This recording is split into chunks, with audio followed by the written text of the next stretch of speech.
John Connors was a retired dentist from Neath, and his murder has remained unsolved for the last 30 years. John, 85, lived alone at 1 Lewis Road, Neath, where he used to run his dental practice. He was last seen by his close friend Philip Knight on the 30th of March 1978. He was discovered in his living room by home help, which was provided to him from the social services. The cause of death was ruled to have been from a brutal assault consisting of multiple blows to the head with a blunt instrument. There was no sign of a forced entry, and the police suspected that John even knew his killer entered by subterfuge, or it may have been possible that John's door was not secure and the killer walked in. The police were notified that a man was seen leaving John's home at 7:15 on the 30th of March and drove away in a white car accompanied by 2 other men. The man that was seen leaving the home was described to be 30 to 40 years, 6 foot tall, and had a proportionate build and had dark brown hair.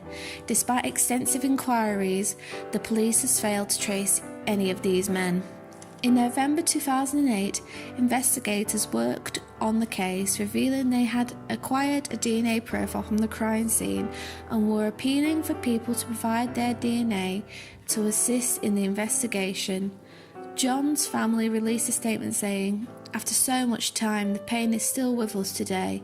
We believe that someone out there knows what happened to our father and grandfather, and we would ask them for them to contact the police.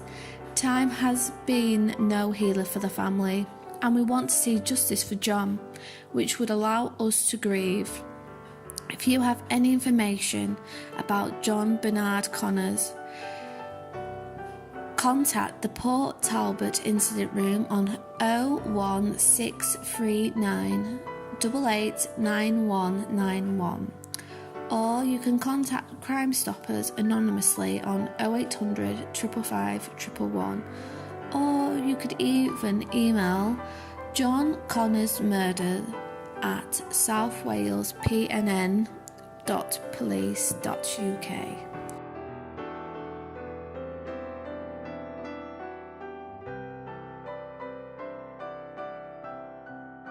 William Smith was murdered on the Saturday the 25th of October 1986, and this took place at 10:30 p.m. He was brutally attacked whilst walking along an unlit pathway near Murfield Memorial Park and the Calder and Hebble Canal. His body was found in the shallow part of an embankment, and his post-mortem ruled he had been asphyxiated. He had worked as a customer liaison executive for a newspaper in Dewsbury and had just returned from a holiday in Jersey on the same day of his murder. He left behind a wife and 2 sons and had moved from Saviltown to Murfield only a year prior to his death. William was described as a quiet man, well respected in the community, and had no known enemies.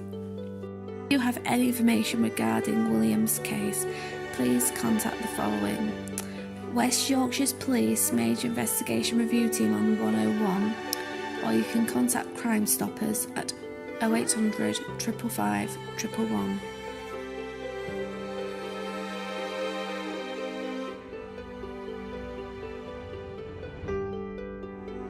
Gertrude was a 66-year-old business owner who was murdered on the 30th of June 1949.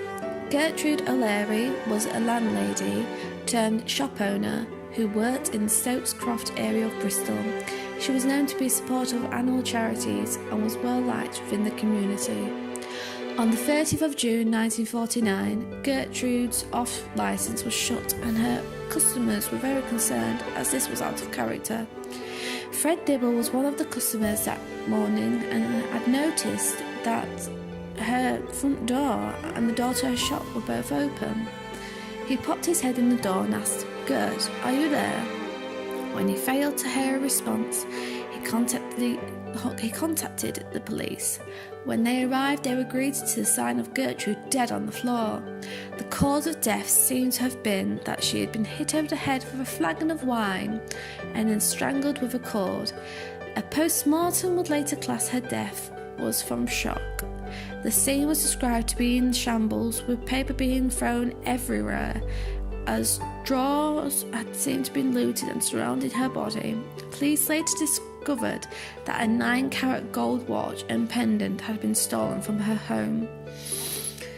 The biggest clue the police had at the time of her murder was some blood-stained clothes that had been found in a working men's board house close to the crime scene, which included flannel trousers and a shirt. Unfortunately, this did little to help the police. The police were able to find out that her friend Mabel Long was the last person to see Gertrude alive at 2:30 p.m. on the day of her murder. A possible sighting of the murderer came from a nearby Dalton Square by Mrs. Metcalf, who spotted her elderly neighbour talking to a man who didn't seem to fit in. She proceeded to shout at her neighbour, who replied by saying the man was looking for lodgings. The woman directed the man to Stokes Croft and erased him from her memory until they were made aware of Gertrude's death. Another witness, this time Gertrude's neighbour, Elizabeth Seeley, had reported hearing a stifling scream around 3 p.m. on the day of her murder and described seeing a man leaving the off-licence wearing a trilby hat. This linked with Mrs. Metcalf's description of the man, and she'd seen because he was also wearing a trilby hat that she thought looked old. She described him as being around 45 years old, 5'3", slim, and wore a dirty Macintosh, old grey trousers and the trilby hat. Despite the police launching a large investigation, which included at one point Scotland Yard detectives, the man in the trilby hat was never identified and remains to this day as being unknown.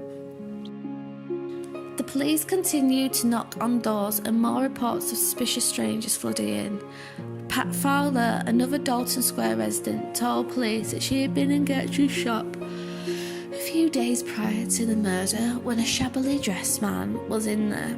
She noted that Gertrude seemed nervous around him and had said to not have liked the look of him. It is unknown if these sightings were of the same man or all 3 sightings were of different men entirely. However, none of their identities have been known and remain unknown to this day. Apart from this lead, the police have had no other lines of inquiry. The police were notified of a man drinking in a cafe in Somerset, who was apparently discussing the murder a mere hours afterwards, although at this time the murder was not public knowledge. He also told other customers in the cafe that he had been outside the off-licence at the time, but police were never able to track this man, and this line of inquiry was closed. The police did, however, at the time believe they had caught the murderer after a waiter from Torquay, Devon, was arrested, but he was able to successfully prove he was working at the time of Gertrude's murder. Anyone with any information should contact Detective Sergeant Peter Frack in the National Crime Review Team on 101, or you can contact Crime Stoppers anonymously on 0800 555 111.